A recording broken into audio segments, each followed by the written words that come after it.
Eh bien, bonjour à tous. Alors, ça y est, on est en live. Je suis ravie de vous recevoir. On est en petit comité là aujourd'hui pour ce webinaire du mois de février.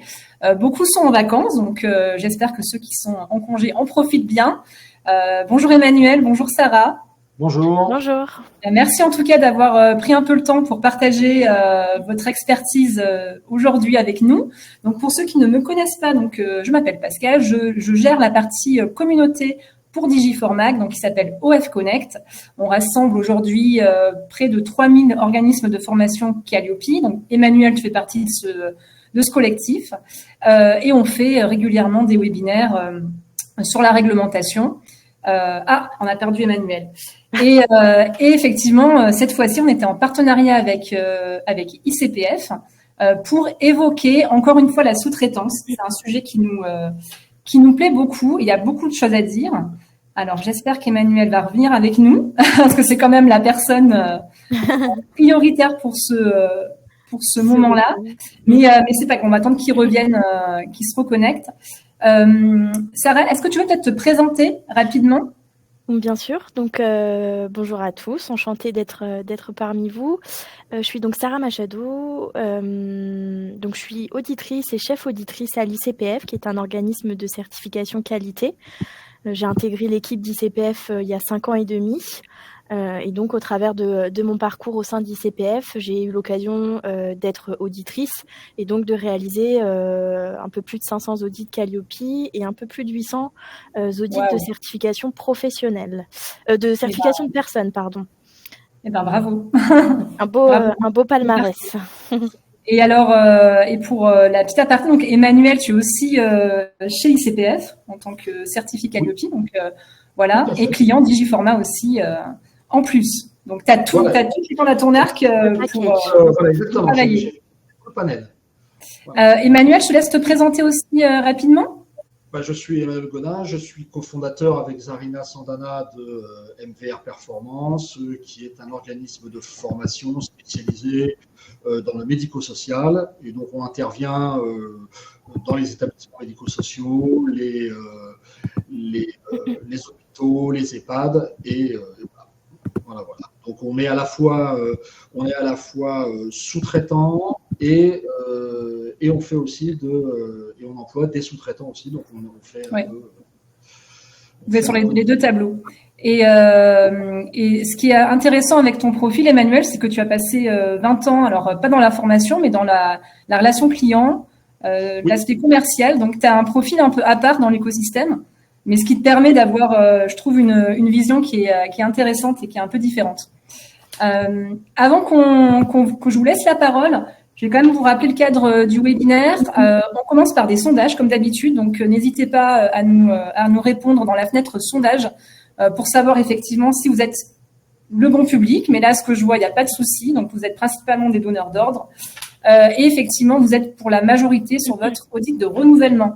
Donc, on a une grande pensée à ceux qui le passent, notamment cette semaine. Voilà, bon courage à vous.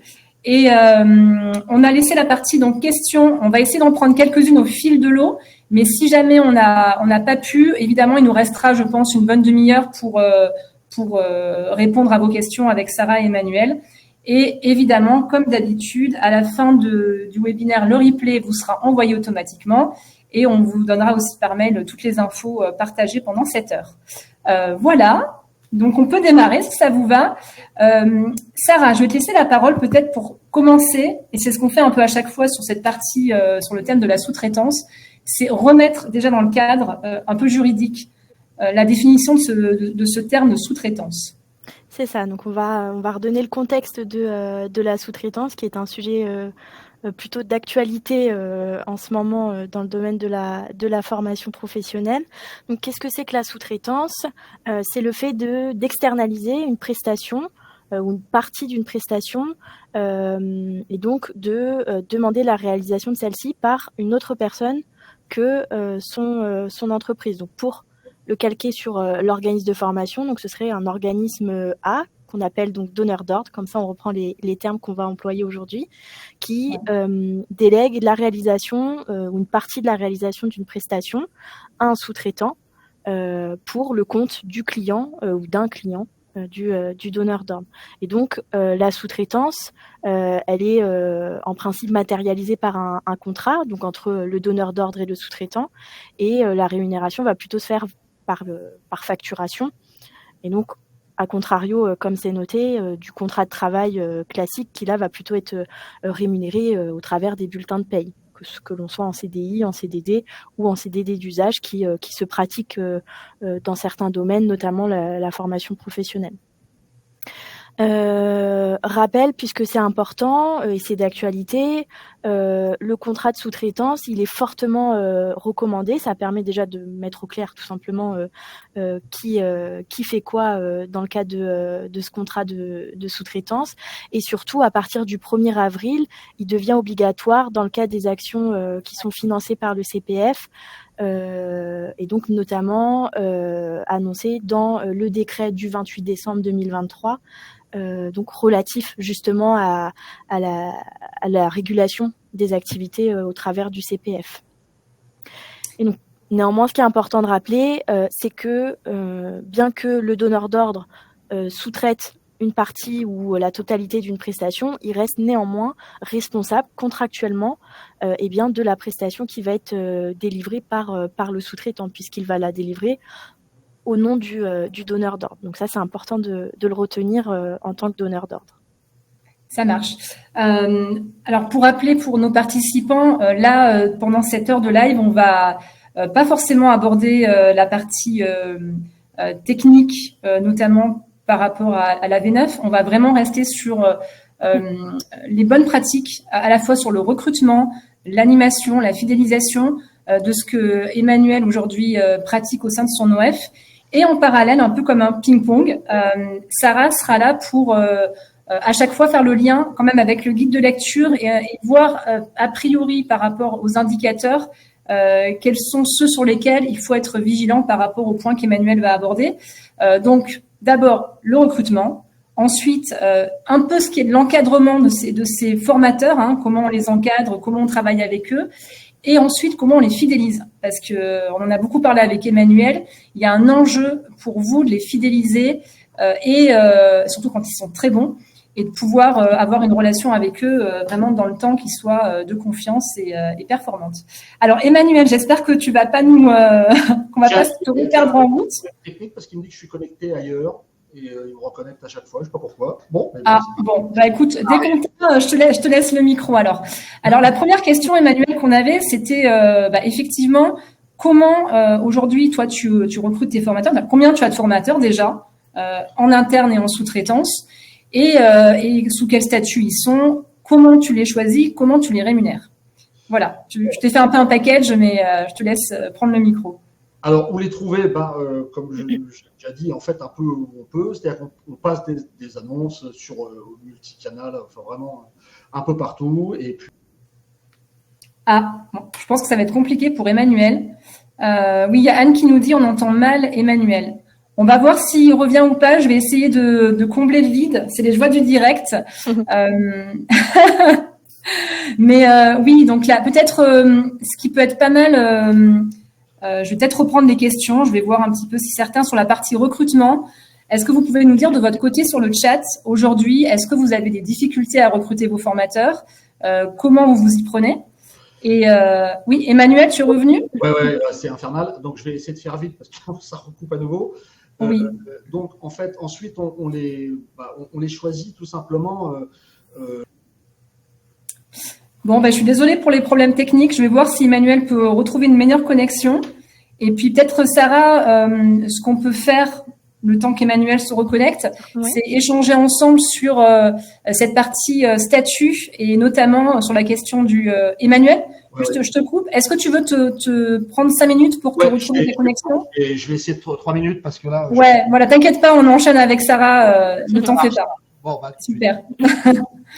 En attendant, effectivement, on peut évoquer la question du NDA, Sarah, parce que c'est une question qui revient souvent. Aujourd'hui, quelles sont les obligations en la matière sur la partie NDA? Alors effectivement, aujourd'hui, bien que ce soit pas toujours très clair en fonction des régions, le NDA, donc qui est le numéro de déclaration d'activité. Donc on pourrait renommer le numéro d'identification d'un organisme, est un numéro obligatoire pour toute personne qui souhaiterait réaliser des actions de montée en compétences, donc actions de formation, bilan de compétences, de la VAE ou pour un CFA aussi également, par exemple.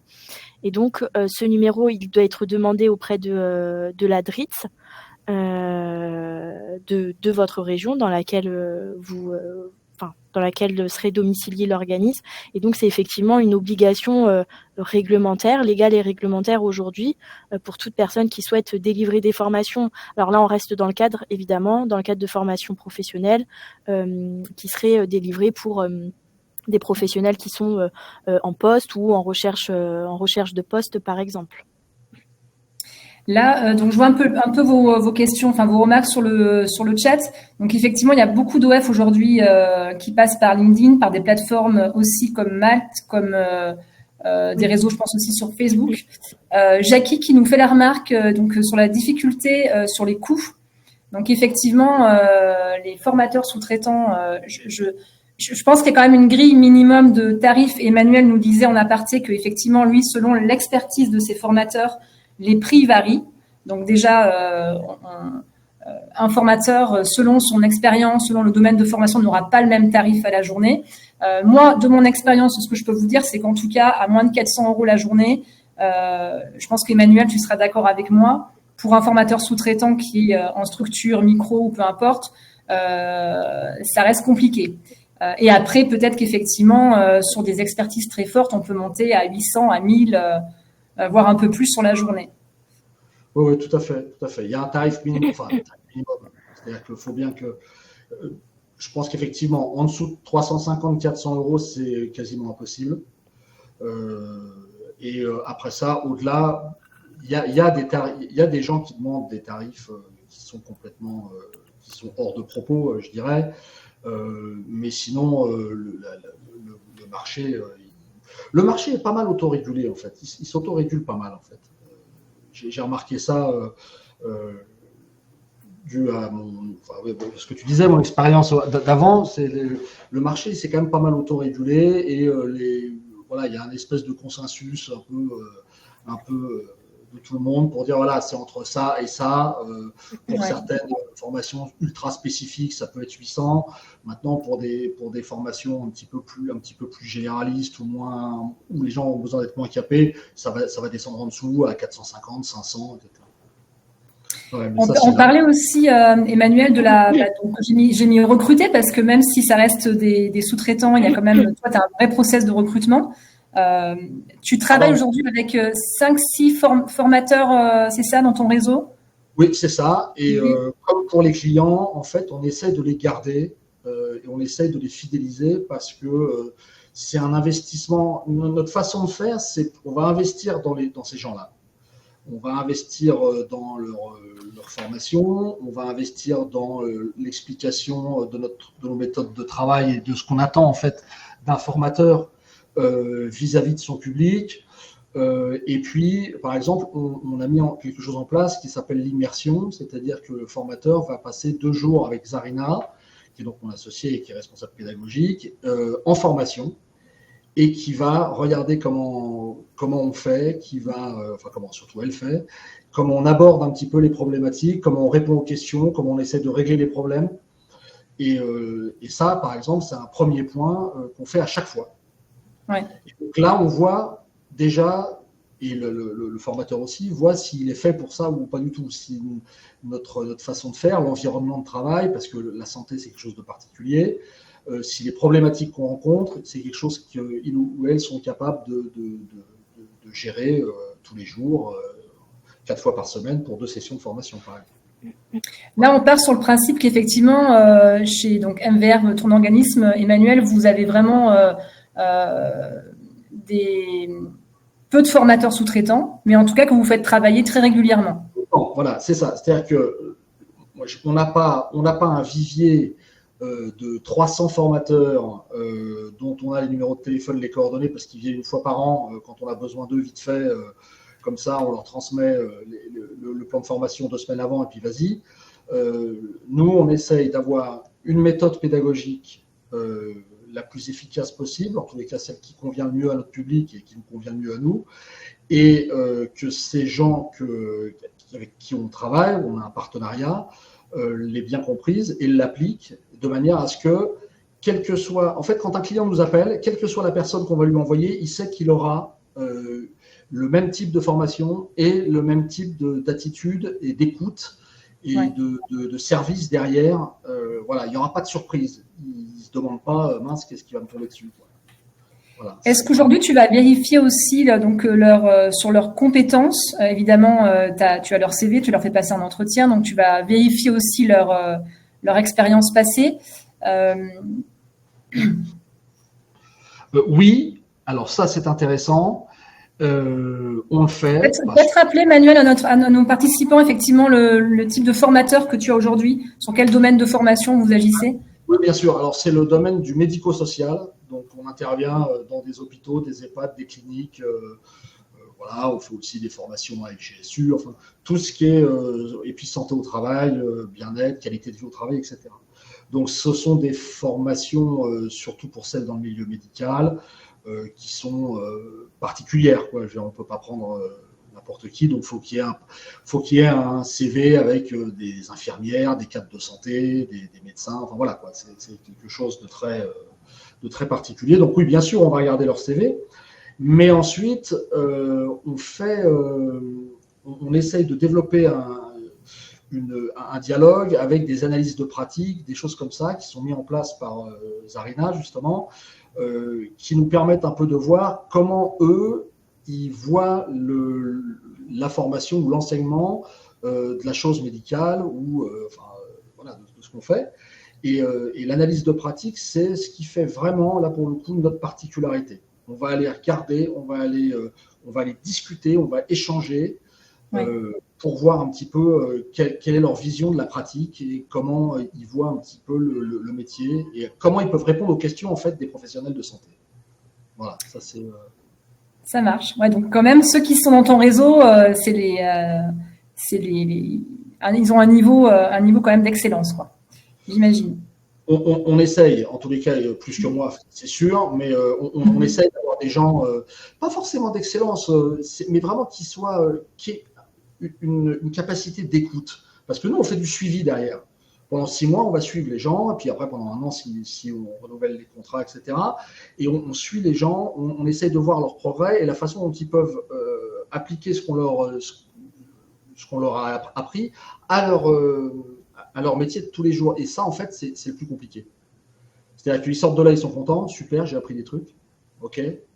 Et puis après ça, ils se retrouvent encore dans leur train-train quotidien, à s'occuper des patients, à faire ceci, voilà. Et il y a quelquefois un gap entre ce qu'ils ont compris, ce qu'on leur a appris, et la façon dont ils peuvent le mettre en pratique sur le terrain. Et là, nous, on réintervient derrière.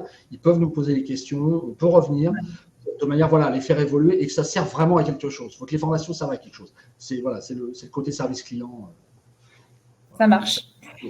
Sarah, je te passe la parole avec ta casquette d'experte Calliope, pour que tu puisses, d'auditrice, oui, pour que tu puisses nous dire un peu le lien avec la guide de lecture sur cette partie-là. Tout à fait. Donc là, on a parlé, Emmanuel parlait donc du recrutement des formateurs sous-traitants, comment les choisir, etc.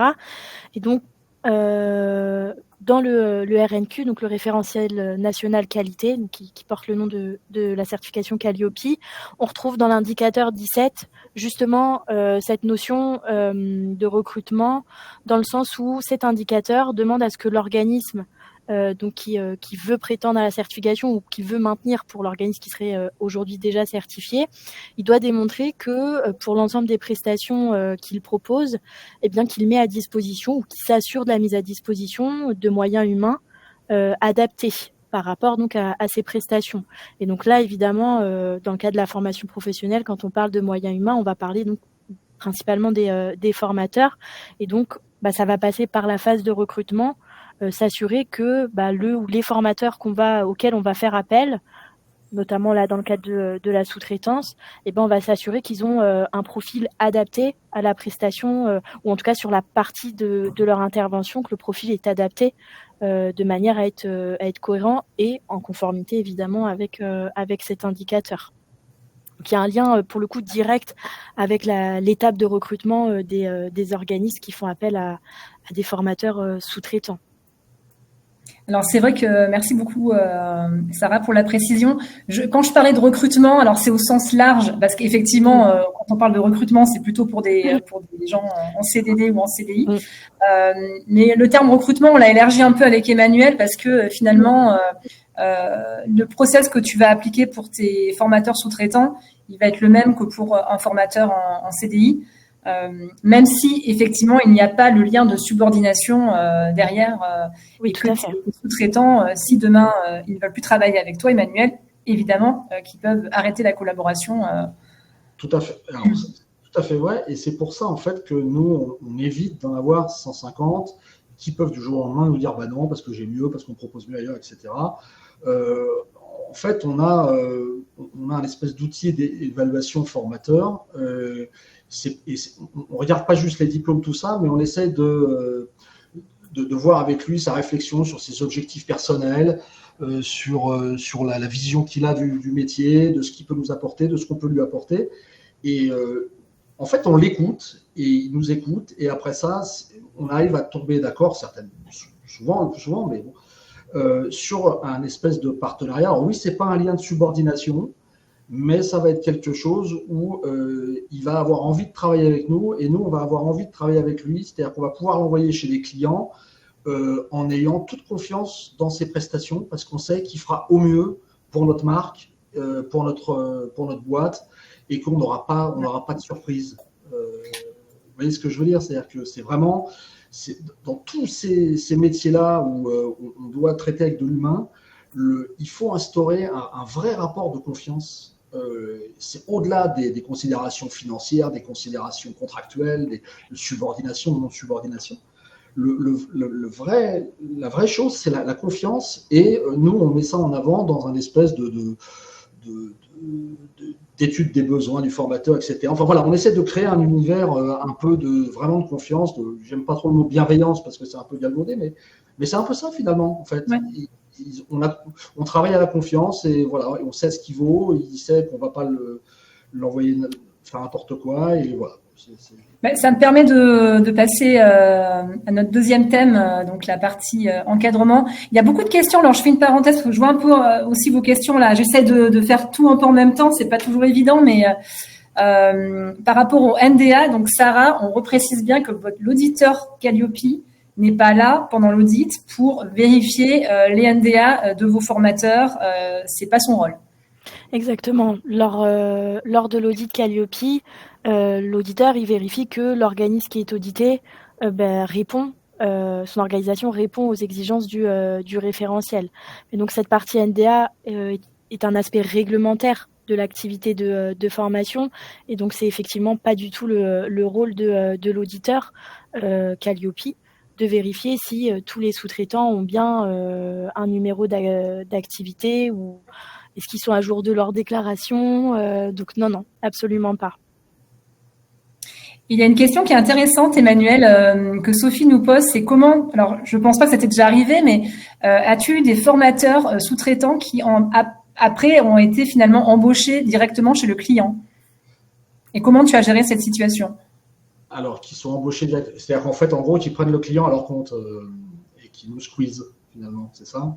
Oui, c'est ça. Ou qui, pour le coup, peut-être peuvent rejoindre en CDI ton entreprise ou ton client. Alors, il y a deux cas de figure. Il y a le cas de figure où la personne va être embauchée en CDI, mais ça, je veux dire, c'est pas quelque chose qui est contestable en soi, puisque s'ils préfèrent faire comme ça, mais on a été confronté à ce genre de choses une fois ou deux, mais c'est très rare parce que justement notre façon de faire, elle est vraiment basée sur le partenariat. On prend ni les gens de haut, ni comme des bouche-trous entre guillemets. C'est vraiment, on essaye comme avec nos clients de travailler sur le long terme pour développer vraiment une relation professionnelle, saine et en confiance, quoi. Donc en fait, maintenant, ça nous arrive plus. Ok. Alors justement, donc qu'est-ce que tu as mis en place, enfin qu'est-ce que vous avez mis en place aujourd'hui comme suivi pour encadrer cette relation? Je sais que beaucoup d'organismes donnent souvent des exemples de chartes de sous-traitance et puis quelques outils peut-être aussi. Alors il y a évidemment les chartes où il y a on subira les foudres de Zeus si jamais on va prendre un client à l'organisme pour lequel on sous-traite, etc. Mais ça reste du contractuel et c'est toujours bien, on le fait, nous aussi, mais c'est pas là-dessus du tout qu'on a insisté. Nous, c'est vraiment, on a insisté sur la formation des formateurs, déjà, parce qu'on les forme à notre méthode, on les forme à notre façon de faire, on les forme à l'écoute. Et ensuite, on a une fois par an, par exemple, des analyses de pratiques professionnelles où le formateur vient échanger avec nous, avec les autres sous-traitants aussi, avec nos formateurs et sous la direction, enfin, l'échange est un peu voilà, est supervisé par un docteur en sciences de l'éducation. Et ça permet en fait de mettre plein de choses à plat, de voir si eux ont des analyses de pratique à nous soumettre et qu'ils seraient meilleurs. En fait, on les met vraiment en valeur. Moi, c'est vraiment le point sur lequel je veux insister, c'est que les formateurs qui travaillent avec nous, ils sont mis en valeur, on les écoute, ils nous écoutent et on part là-dessus avec une vraie volonté commune de faire avancer en fait les clients qu'on a. On essaye à chaque fois on les suit en fait les clients. D'abord on fait une formation, je vais dire n'importe quoi, niveau 1, puis ensuite on revient pour la niveau 2, puis la niveau 3, et ensuite à partir du niveau 3, on peut commencer à faire d'autres formations. Et le personnel de nos clients est très satisfait de l'attention qu'on lui porte, puisque les formations elles sont souvent subies. Je ne sais pas si ça c'est quelque chose que vous... Ouais. Les salariés subissent souvent les formations. On leur dit bon tiens mon gars, t'as 3 formations là cette année à faire, ça, ah bon, ok, bon. Et ben justement, nous, on arrive là-dedans en leur montrant qu'en fait, c'est pas, même si elle est subie entre guillemets au départ, ça va leur apporter beaucoup de choses et on va les écouter. Et nos formateurs, ils font ça aussi, parce que justement, en gros, on est un gros organisme où tout le monde s'écoute. C'est super, mais c'est vrai que c'est comme ça qu'on arrive en fait à avoir des vraies relations de confiance et personne ne va aller s'amuser pour 150 € de plus par formation à nous planter et aller en direct sur l'autre. Alors après ça, qu'est-ce qu'on va faire? On va lui faire un procès, c'est grotesque. Ça marche. En termes d'outils, aujourd'hui, est-ce que tu les outilles, tes formateurs sous-traitants? Ah bah ils ont accès, évidemment, c'est avec des petits formats. Hein. Évidemment, c'est notre principal outil. Non, mais je le dis sous le ton de la rigolade, mais c'est vrai, c'est vraiment très efficace. Et après ça, on a mis. Alors, ça dépend pour quel outil pour les encadrer, mais à quel niveau les encadrer en termes pédagogiques ou les encadrer en termes d'horaire, de planning. Oui, à la fois pour la partie logistique qui peut être très pénible. Hein, de toute façon, on le sait bien, les annulations d'apprenants qui peuvent plus venir, les dates qui se décalent, la salle on ne sait pas où aller, enfin voilà, toutes les complications quotidiennes qu'on connaît. Alors ça, nous déjà, on essaye avec Zarina de faire ça en amont, c'est-à-dire pour le problème des salles qu'on ne peut pas trouver, enfin, voilà, on essaye vraiment de tout régler en amont, l'attente de nos clients exactement, quel type de formation ils veulent, est-ce que le groupe sera homogène, hétérogène, est-ce qu'il y a des problèmes dans l'établissement, enfin voilà, on parle au cadre intermédiaire avant, enfin il y a vraiment des mails et des communications téléphoniques qui sont échangés en amont pour faciliter justement le travail du formateur. Donc ça, c'est toute la partie logistique qui est casse-pied au départ, mais en fait, nous, c'est bien rodé, donc maintenant, ils ont l'habitude, ils savent qu'on va les appeler 15 fois, qu'eux peuvent nous appeler aussi.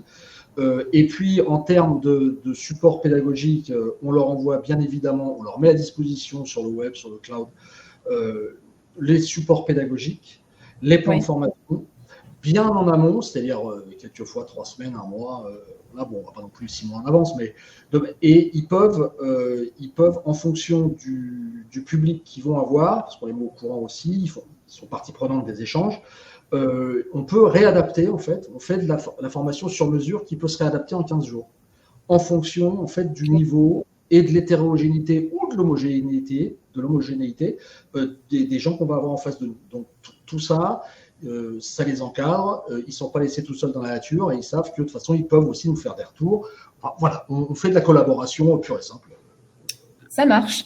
Sarah, je te retends le micro pour faire le lien avec Calliope. Tu m'as noté 2 indicateurs pour cette partie-là. Est-ce que tu veux nous en dire 2 mots ? Bien sûr. Donc, on a dans un premier temps l'indicateur 18 qui exige que l'organisme, donc dans le cadre de sa certification Calliope, mobilise et coordonne les différents intervenants qui vont intervenir pour lui, et que ce soit des intervenants internes ou externes. Et là, quand on parle d'intervenants, on ne parle pas que de formateurs ou d'animateurs de formation, mais ça peut être les ingénieurs pédagogiques, ceux qui interviennent sur la partie administrative, logistique, etc. Et donc, il doit y avoir une mobilisation, une coordination de ces différents intervenants. Donc, on rentre un peu dans justement là le deuxième thème qu'on a abordé, la partie encadrement, et donc les formateurs sous-traitants auxquels l'organisme ferait appel rentrent dans cet indicateur 18. Et donc, l'organisme, justement, doit trouver une méthode pour pouvoir les coordonner tous ensemble. Et évidemment, on retrouve le fameux indicateur 27, qui est l'indicateur où on parle clairement de sous-traitance. Et donc là, idem, qui s'applique exclusivement aux organismes qui font appel à de la sous-traitance ou au portage salarial. Mais donc aujourd'hui, on parle de sous-traitance.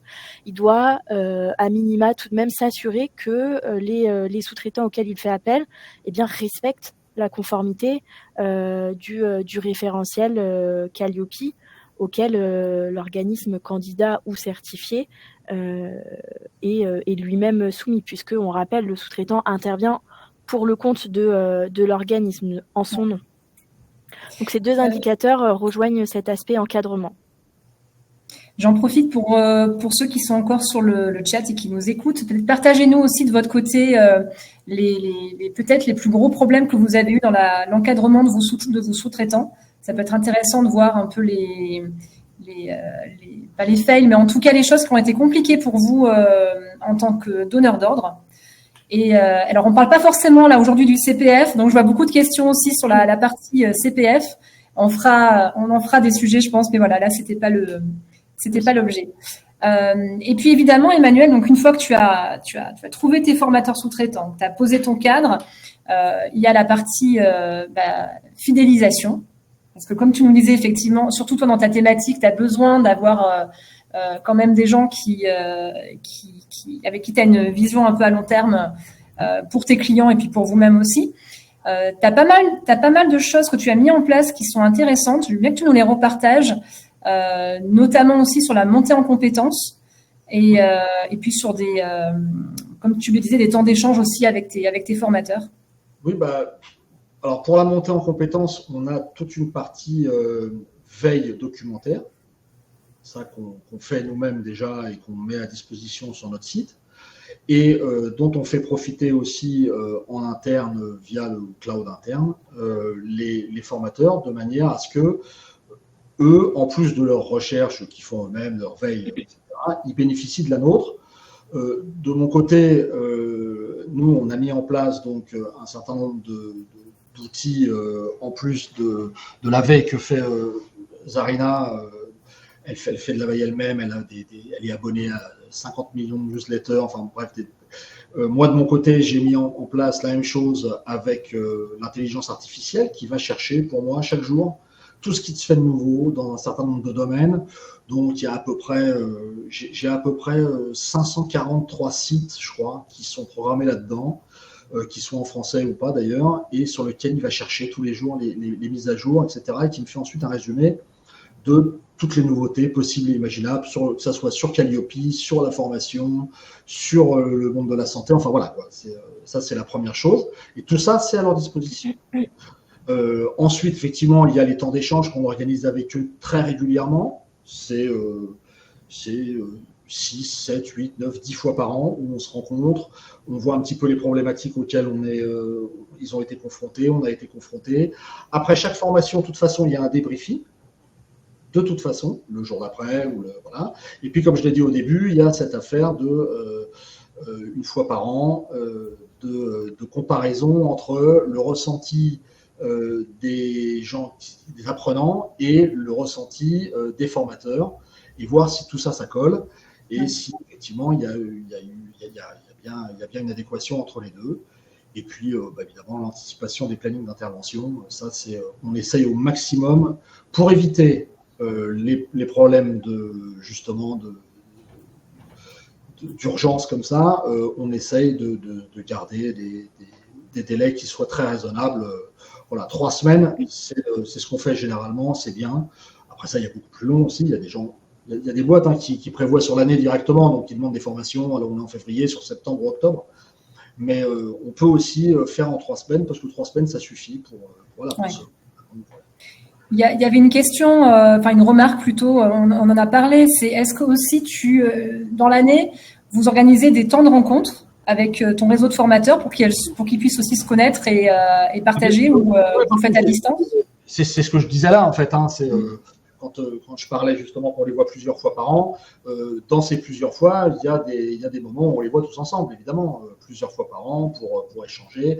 La première fois, la fois qui est la plus importante, qui est uniquement professionnelle, c'est celle qui est l'analyse de pratique une fois par an avec le docteur en sciences de l'éducation. Bon, ça, c'est vraiment pour parler un peu des choses très professionnelles, mais sinon, effectivement, on les voit aussi dans côté moins formel pour échanger et surtout pour voir un petit peu ce qu'ils ont aussi à nous proposer, ce qu'on peut mettre en place pour améliorer les qualités, parce qu'on n'a pas la science infuse non plus.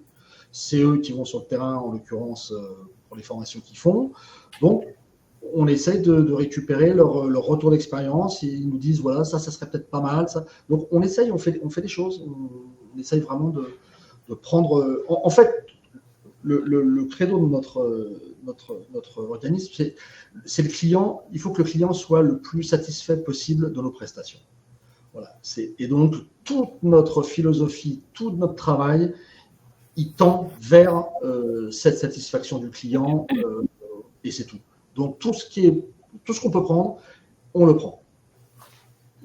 Ça, c'est ta culture de relation client que tu as eue pendant 20 ans, qui revient. Ouais, c'est un peu une déformation professionnelle, je dirais, mais on n'a pas, en France, par rapport à d'autres pays, on a une culture client qui a 10-15 ans de retard. On trouve formidable de faire du suivi client. Alors ça, c'est un truc, ah bon, tu fais du suivi client, alors comment ça se passe? Mais en fait, ça devrait pas être une exception, ça devrait être une habitude. Tout le monde devrait faire du suivi client. On doit renvoyer des mails, on doit appeler les gens, on doit se redéplacer, dire alors comment ça se passe, madame machin, monsieur truc, est-ce que vous avez des problèmes? Rappelez-vous, vous avez un espace cloud où vous pouvez nous soumettre vos difficultés et on va les régler pour vous, on va vous aider à comprendre, etc. Si on le fera par visio, on s'en déplacera, etc. Parce qu'en fait, ce qui est important au final, c'est quoi? C'est que le client final soit satisfait et derrière, concomitamment, c'est qu'il refasse appel à nous. Évidemment, c'est toujours l'objectif final. Voilà, donc et en donnant de la qualité, et je pense que ça, c'est vraiment important, quoi. Voilà, c'est mon côté, effectivement. Merci Emmanuel. Alors on finit, Sarah, sur effectivement, là, il y avait la question du formalisme. Donc tout ce que tu mets en place, toi Emmanuel, il y a des choses que tu formalises, donc que tu peux montrer aussi à ton auditeur quand tu passes tes audits. La partie veille, il me semble que vous avez un accès sur votre site internet, donc vos formateurs peuvent y accéder assez facilement. Voilà. Et puis après, j'imagine que tu envoies aussi des newsletters, vous envoyez des mails. Enfin, il y a pas mal de façons de le formaliser. Sarah, je te relaisse le micro pour nous dire un peu les indicateurs que tu avais relevés sur cette partie-là. Alors, pour rebondir sur la veille, effectivement, je les avais pas particulièrement cités, mais effectivement, le fait de, pour un donneur d'ordre, de partager des éléments de veille avec justement ces formateurs sous-traitants, c'est aussi une forme de fidélisation, et puis aussi de les accompagner dans leur montée en compétences, ou même de sa propre montée en compétences, le fait de partager les expériences ou les informations recueillies de chacun. Et donc, par rapport à l'aspect fidélisation, montée en compétences de ces intervenants, effectivement, on peut faire le focus sur l'indicateur 21, dont l'organisme doit déterminer, mobiliser, évaluer les compétences de ces différents intervenants, qu'ils soient internes ou externes. Et donc là, focus plutôt sur le niveau attendu, où on retrouve justement cette notion de vérifier par le prestataire, donc par le donneur d'ordre, que les compétences qui sont requises pour délivrer les prestations qu'on lui sous-traite, eh bien qu'il maîtrise bien ces compétences-là. Et donc, évidemment, l'intérêt n'est pas juste de dire tu maîtrises pas, mais de travailler sur éventuellement celles qui seraient peut-être pas totalement maîtrisées en fonction des retours que le donneur d'ordre peut recueillir. Et donc là, idem, il y a une forme de fidélisation, de participer en tout cas à la montée en compétence des intervenants. Et juste un point là, parce que la question est apparue sur la partie évaluation. Toi, Emmanuel, donc c'est toi qui envoies les évaluations à ton client. Oui. En tant que donneur d'ordre. Et ces infos, évidemment, tu les partages à tes sous-traitants. Mais c'est bien le donneur d'ordre qui envoie les évaluations au client. Le donneur d'ordre qui envoie les évaluations au client. Oui. Voilà. C'est-à-dire que, alors, les évaluations, on envoie les évaluations, il y en a plusieurs. Donc, celle-ci, c'est les retours en fait des apprenants. Oui. C'est ça. Oui, c'est ça. Oui, là, au travers de l'indicateur 21, c'est évaluer pour son intervenant interne ou externe qu'il maîtrise ou pas les connaissances. Là c'était plus une question par rapport au client, effectivement. Oui, et il y avait l'indicateur 30 que tu avais relevé aussi, Sarah. Également, puisque au travers de cet indicateur 30, l'organisme, dans le cadre de son audit, doit démontrer qu'il recueille les appréciations donc, des différentes parties prenantes par rapport aux prestations délivrées. Et on retrouve justement comme partie prenante les équipes pédagogiques et donc évidemment les formateurs internes ou externes, donc sous-traitants ou salariés, vont se retrouver justement dans cette partie prenante de l'équipe pédagogique. Et idem, en recueillant leurs appréciations, il y a une forme de fidélisation, toujours de montée en compétences, partagée entre chacun, en identifiant les différents retours que peut avoir l'intervenant, qui plus est en direct, c'est lui qui est en direct pour l'animation de la formation, et donc il peut faire remonter aussi des informations aux donneurs d'ordre qui n'étaient pas nécessairement sur place. Ouais. Donc effectivement, au travers de cet indicateur 30, on rejoint cet aspect montée en compétences, encadrement, fidélisation de ces sous-traitants. Ça marche. Merci beaucoup, Sarah. Mais je pense qu'on est arrivé à la fin de la présentation. Peut-être nous remettre en grand écran. Voilà. Il y a eu beaucoup de questions sur le NDA, sur effectivement quel statut pour ces formateurs. Alors, hormis sur la question CPF, qui est encore un sujet un peu plus complexe, mais Sarah, est-ce que tu peux bien nous redéfinir aujourd'hui le formateur occasionnel, celui qui n'est pas occasionnel, et dans quelle mesure, effectivement, selon les régions, le NDA n'est pas forcément obligatoire? Alors, effectivement, dans certaines régions, il n'est pas en tout cas préciser que c'est une obligation. Donc est-ce que c'est parce que c'est juste pas précisé ou est-ce que c'est parce que c'est pas obligatoire? Donc là évidemment n'étant pas je dirais suffisamment compétente pour vous dire en fonction des régions, il vaut mieux dans ce cas-là de se rapprocher de la DRITS de sa propre région pour s'en assurer. Mais effectivement si on se base sur celle d'Île-de-France par exemple, il est indiqué que tout prestataire qui délivre des formations, que ce soit dans le cadre de son activité principale ou une activité secondaire, et que ce soit en direct ou en sous-traitance, doit avoir un numéro de déclaration d'activité.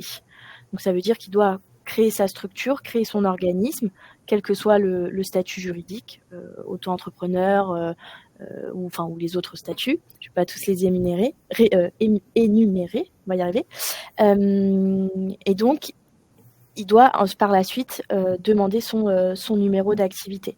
Alors, il y a peut-être des exceptions, soit en fonction des régions, peut-être en fonction de la fréquence d'intervention ou en tout cas de la manière dont l'intervention se fait. Là, à ce moment-là, je vous invite plutôt dans ce cas, comme je vous le disais, à vous rapprocher de la DRITS, au risque de vous donner de mauvaises informations ou qui ne seraient pas les mêmes en fonction des régions. Merci beaucoup, Sarah. Alors, il nous reste un petit quart d'heure pour pouvoir peut-être effectivement répondre un peu plus à vos questions. On va balayer un peu. Si, Emmanuel, tu vois aussi de ton côté, je te laisse regarder un peu les questions. J'en ai vu une qui était intéressante, c'est comment on récolte les appréciations. Questionnaire papier, lien vers un site avec un questionnaire en ligne, et y a-t-il une obligation particulière? Alors, la seule obligation, c'est de récolter les appréciations, ça c'est… voilà. Mais ensuite, en fait, je crois que chaque organisme fait ce qu'il veut. Moi, je vois circuler beaucoup de papiers. Nous, on est en train de mettre en place un système avec des tablettes. Donc, on fait passer des tablettes en tous les cas, aux gens, et ils répondent au questionnaire directement là-dessus. Et comme ça, nous, c'est traité directement ensuite. Et ça fait des jolis camemberts, ça fait des jolis trucs. Donc, c'est traité beaucoup plus facilement. Ça fait pas de papier. Et puis, ça, c'est les questionnaires à chaud. À froid, après, on a la possibilité d'utiliser un certain nombre d'outils. Le Digiformat, par exemple. Voilà, écoute, je pense qu'on a pas mal de clients sur le chat, donc j'espère que vous faites pareil. Ça c'est quand même pas mal. Mais nous, en ce qui nous concerne, en fait, on récolte deux trucs. On récolte les appréciations à chaud pour nous et le formateur, c'est-à-dire purement professionnel, et les informations pour notre promotion personnelle, Google et machin. Donc, et ça se fait via une tablette. Enfin, on est en train de le mettre en place, on a fait le test, ça marche pas mal, ça évite aux gens de créer des comptes, et voilà. Et puis moi, je me permets aussi de dire, parce qu'on utilise beaucoup sur OF Connect et que ça marche très bien, et après ça demande un peu de temps, et il faut voir aussi en tant que donneur d'ordre le temps qu'on peut accorder à tout ça, mais avoir des plateformes type Slack, des forums de discussion, encore une fois, ça dépend vraiment du besoin du formateur sous-traitant. Peut-être qu'ils vont vous dire non, mais nous, on n'a pas le temps pour ça, on n'a pas besoin de ça. Mais parfois, d'avoir un espace de discussion, notamment, je pense à des formateurs qui ont des questions sur leur pratique ou des choses qui se sont pas forcément bien passées en formation avec les apprenants, ils peuvent aussi en profiter pour avoir des retours et un peu se décharger aussi sur ce type de forum, et ça peut être assez sympa pour les sous-traitants. Voilà, ça c'était ma contribution en termes d'outils. Alors attendez, je reprends un peu les questions sur la droite. Donc Catherine qui nous demande, nous n'avons pas de contrat de sous-traitance mais des chartes qualité de prestation de service. Est-ce bien en accord avec la V9? Alors, je pense que c'est des problèmes de termes, Sarah. Je ne sais pas si tu peux nous répondre. Alors, est-ce que tu peux me relire la question? Alors, c'est Catherine donc, qui explique qu'elle n'a pas de contrat de sous-traitance, mais elle appelle ça des chartes qualité de prestation de service pour ses formateurs. Alors là, donc je fais le lien avec Calliope, qui est mon domaine. Il n'y a pas de toute façon, dans le cadre de la certification Calliope et donc des audits qui s'y attachent, d'obligation d'avoir un contrat sous une forme particulière. Donc là, libre à chacun des organismes de formaliser son organisation de la manière qu'il souhaite. L'objectif étant évidemment de s'assurer que ça répond aux indicateurs. Donc là, si c'est pas sous forme de contrat, mais sous forme de charte, sur le principe de la forme du document, il n'y a pas de contre-indication, sur la base du référentiel. Alors évidemment, je ne peux pas vous conseiller un document plus qu'un autre ou vous orienter vers une réponse en termes par mes fonctions d'auditrice, je ne peux le faire, mais évidemment, je vous rappelle qu'il n'y a pas de bon ou mauvais document. Le tout est d'avoir un ou des documents ou en tout cas des process qui sont mis en place et formalisés qui répondent aux exigences. Et moi, je vous encourage à venir aussi sur Web Connect parce qu'on a pas mal de membres qui partagent aussi leur modèle de charte de sous-traitance. Ça peut vous donner des exemples, mais chacun a la sienne. Il n'y a pas un modèle type et chacun le fait en fonction de son organisme. Il y a la question de Max qui est intéressante pour toi, Emmanuel. Hormis le côté qualité-prix du formateur, ça serait quoi pour toi les 3 plus grandes qualités que tu recherches chez ton formateur? L'écoute, ça c'est sûr, tu l'as dit plusieurs fois. Ça, c'est la première, l'écoute. Et puis, on est, alors, vu le milieu dans lequel on évolue, il faut que ce soit des gens qui comprennent ce que c'est que la souffrance au travail et la qualité de vie au travail. C'est-à-dire qu'on va s'adresser, nous, à des gens dont la profession, qui ont fait profession, en fait, de s'occuper des autres. Et on sait que c'est un domaine qui est particulièrement en souffrance en ce moment. On n'a pas assez d'infirmières, pas assez d'aides-soignantes, ils sont mal payés, ils bossent voilà. Et donc, moi, c'est aussi quelque chose, ça qui est important, c'est que ce soit des gens qui comprennent les problématiques que peuvent vivre ces personnes-là, même si on vient pour leur faire une formation sur le management ou sur les formations de formateurs, par exemple, parce qu'ils veulent former un formateur en interne. Donc ça, on fait ça aussi. Et ben le formateur en interne, pareil, il faut qu'il comprenne ça, et donc il faut que notre formateur à nous le comprenne.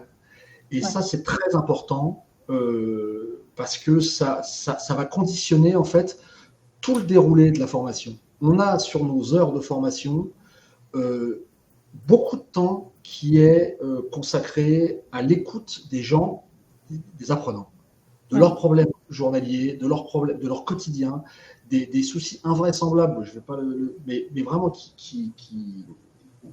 auxquels ils font face tous les jours avec vraiment des trucs invraisemblables. On n'est pas du tout là dans le normal, dans le naturel, c'est vraiment quelque chose qui vous prend des fois comme ça en pleine face. Et derrière nous, d'ailleurs, à ce propos, on attend aussi du formateur qu'il note tout ça et qu'il nous fasse un retour, quand c'est pas nous qui faisons une formation. Et on envoie en fait un condensé de tout ça, une espèce de résumé, un compte-rendu à la direction, en leur expliquant, voilà, la formation s'est bien passée. Et voilà les problèmes auxquels vous... Ok.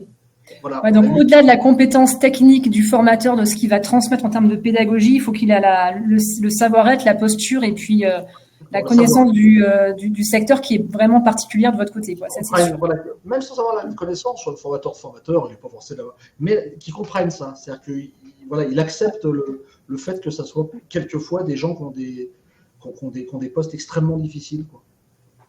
C'est important. Donc ça, oui, tu vois, il y a une personne présente là qui nous dit qu'elle est dans le secteur du logement social. Donc c'est pareil, c'est des secteurs où effectivement les formateurs, sous-traitants ou pas, ils doivent avoir cette notion d'écoute et d'empathie envers les apprenants. Ouais, c'est sûr. Bon, après, je dirais c'est sans doute le cas pour tous les secteurs. Hein. Ah oui, bien sûr. Pour moi, c'est quelque chose qui doit être multisectoriel. C'est-à-dire qu'on doit être capable de comprendre les gens à qui on va apprendre quelque chose. Si on est incapable de les comprendre, si on ne comprend pas leurs besoins, leur métier, au-delà du métier peut-être, mais leur environnement, etc., si on ne les écoute pas, on ne va rien leur apprendre. Le truc, c'est vraiment ça. On n'est pas face à des enfants qui doivent apprendre à l'école, à compter. Là, on est face à des adultes qui ont des problématiques personnelles, qui ont des problématiques professionnelles, d'interrelations. Voilà. Et donc, toutes ces choses-là font que le formateur doit pouvoir s'adapter parce qu'il a une intelligence d'écoute, en fait, et une intelligence de situation. Voilà. Ça marche. Bon, même si toi, tu as réglé le problème et tu n'as pas ce genre de soucis avec tes formateurs. Il y avait une question aussi, comment inciter ces sous-traitants à participer à des temps d'échange ou même de réflexion qui ne sont pas forcément rémunérés. Alors peut-être que toi, tu les mets dans ton package et que c'est cadré de manière sonnante et trébuchante, mais est-ce que toi, ces temps-là, ils te demandent quelque chose derrière en échange ? Rien du tout, c'est même eux qui demandent ces temps-là en fait. Ok.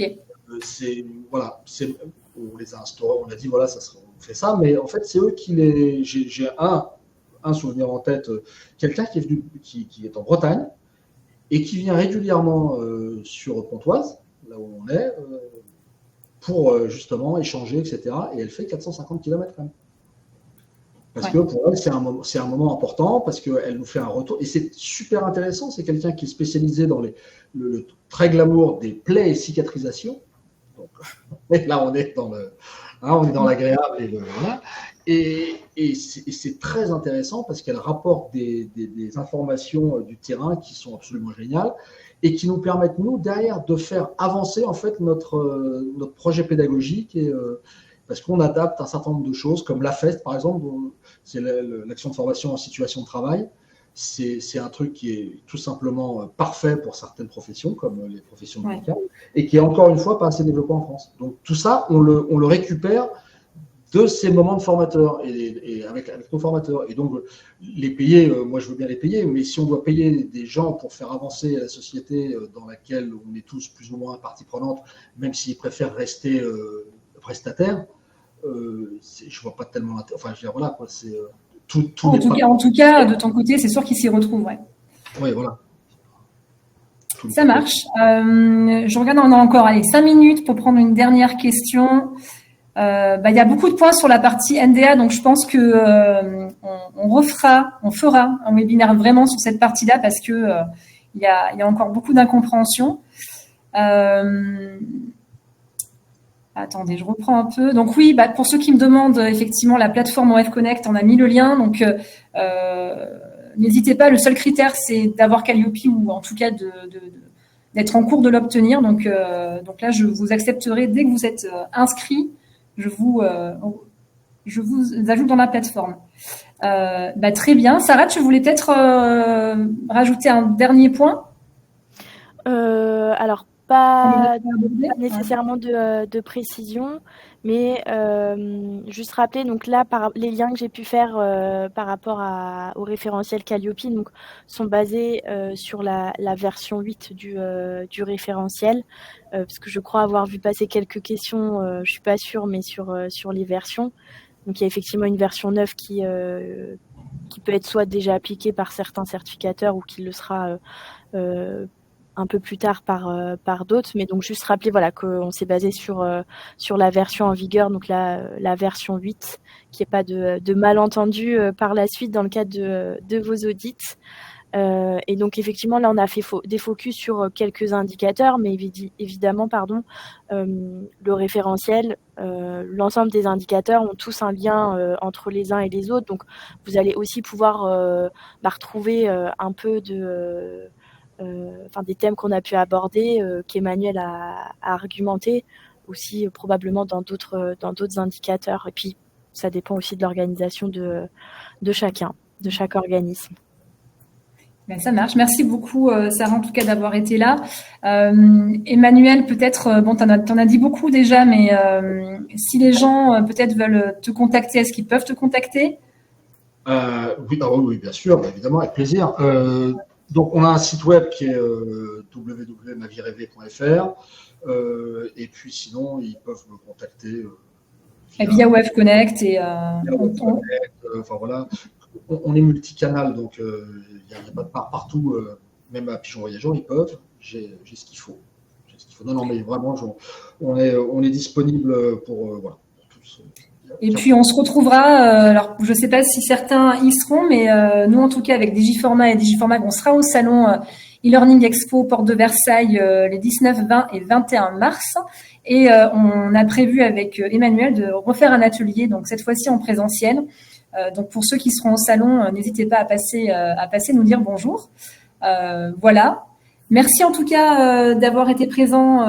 Et puis pardon encore si on n'a effectivement pas pu répondre à toutes vos questions. J'ai noté un peu les points qui avaient été partagés et on essaiera de faire une programmation de webinaire cette année un peu plus étoffée et j'ai bien noté le besoin de parler du NDA. Donc on se retrouvera peut-être même avec Sarah pour un autre live. Merci beaucoup à tous les deux. Donc on vous renvoie les éléments, la présentation, les liens, le replay demain par mail à la première heure. Bonne fin de semaine pour ceux qui sont encore au bureau Bonnes vacances pour ceux qui partent un peu. Je ne sais pas toi si Emmanuel, tu pars un peu en congé là la semaine prochaine? Non. Ok. Et Sarah, de ton côté, non? Non plus. Moi, en Île-de-France, on est sur la dernière semaine des vacances, donc non, je n'ai pas pris ni la semaine dernière Pas le ni cette retour des semaine. Parisiens. C'est Ça ça. marche. Merci à tous et puis à très vite pour un prochain webinaire. Au revoir. Merci. Au revoir. Au revoir.